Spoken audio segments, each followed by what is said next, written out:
औज़ुबिल्लाहिमिनश्शैतानिर्रजीम बिस्मिल्लाहिर्रहमानिर्रहीम। अस्सलाम वालेकुम व्यूअर्स, उम्मीद करती हूँ आप सब खैरियत से होंगे। अल्लाह के हुक्म से मैं भी बिल्कुल ठीक ठाक हूँ।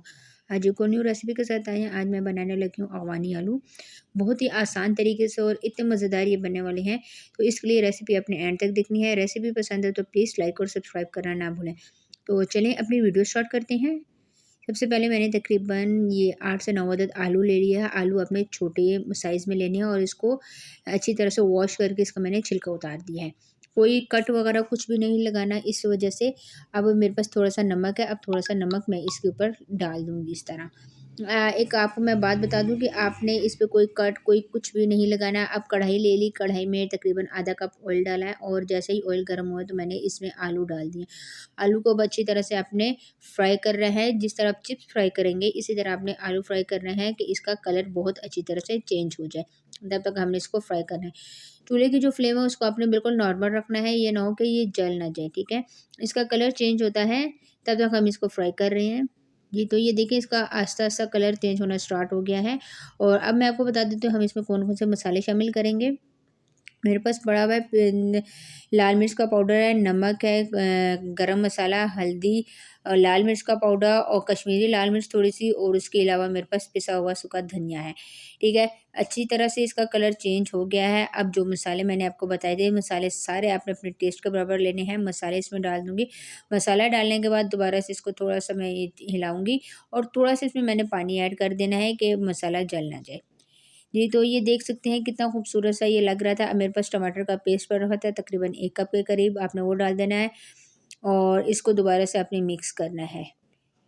इसका नाम अगवानी आलू है, इस रेसिपी का नाम। और ये आप यकीन करें कि इतने पसंद किए जाने वाली रेसिपी है कि बहुत आसानी से और बहुत ही जल्दी से ये बन जाएगी। एक अलग, एक यूनिक सी ये रेसिपी है।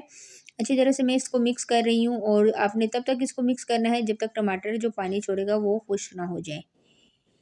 साथ-साथ चम्मच में चला रही हूँ और मसाला भी बहुत अच्छी तरह से, इसकी ग्रेवी देखें तैयार हो गई है, ऑयल ऊपर आना स्टार्ट हो गया है। अब इसमें हम एक लेमन डालेंगे। लेमन मैंने काट कर रख दिया। इसके अलावा मेरे पास थोड़ा-सा हरा धनिया और हरी मिर्च थी एक, इसको हम लोगों ने काट लिया है। साथ ही में मेरे पास 1 कप दही पड़ा हुआ है। दही को आपने अच्छी तरह से मिक्स कर लेना है। दही को मिक्स करने के बाद अब आपने जब टमाटर का जो पानी है वो ड्राई हो जाएगा तो हम इसमें दही शामिल कर देंगे। दही में बहुत ज़्यादा खट्टा नहीं होना चाहिए।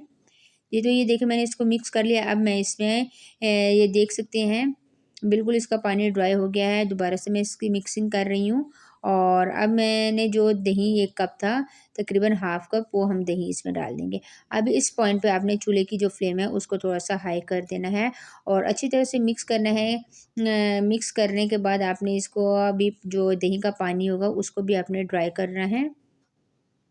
अब ये देखें कलर इसका चेंज हो गया है और साथ में मैंने हरा धनिया थोड़ा-सा इसके ऊपर डाल दिया था। दोबारा से मैं इसको मिक्स कर रही हूँ और लेमन के बीज निकाल के आपने लेमन एक इस पे डाल देना है। लेमन डालने से इसका टेस्ट जो है वो बहुत ही अच्छा आएगा। जी, तो ये देखिए कितने खूबसूरत माशाल्लाह से लग रहा है और जो आलू थे वो भी बहुत-बहुत अच्छी तरह से गल चुके हैं। और अब चूल्हे की जो फ्लेम है उसको मैंने बिल्कुल नॉर्मल कर दिया है और इसको अब डिश में हम सर्व कर लेते हैं। जी, तो ये देखिए ये इसकी फाइनल लुक है। ऊपर से हरा धनिया थोड़ा-सा मैंने डाल दिया और जो लेमन एक बच गया था वो एक साइड में मैं रख दूँगी। आसान सी ये रेसिपी है, बहुत ही जल्दी से बनने वाली रेसिपी है। आपने इसको ज़रूर ट्राई करना है। ट्राई करके आपने मुझे बताना है कमेंट्स में कि आज की रेसिपी आपको कैसी लगी। आज के लिए इतना ही, इंशाल्लाह नेक्स्ट वीडियो में मुलाकात होगी। अल्लाह हाफ़िज़।